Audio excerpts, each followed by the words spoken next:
kuka ba ko mutuwa zaki ni ba zan baki ki aure dadi kura ba saboda Allah saboda annabi ba ke ina shi hanyar jirgi daban hanyar mota daban dadi kuren nan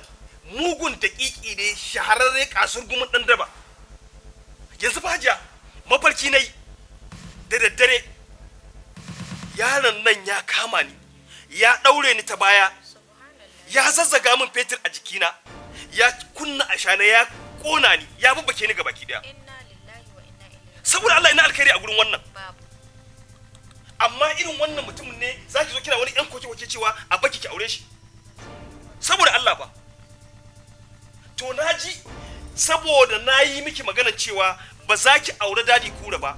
wanda muka zaba miki shine Usman an ce kin zauna kina ta koke hatta abinci ma kin daina ci to bari faɗa miki ba abinci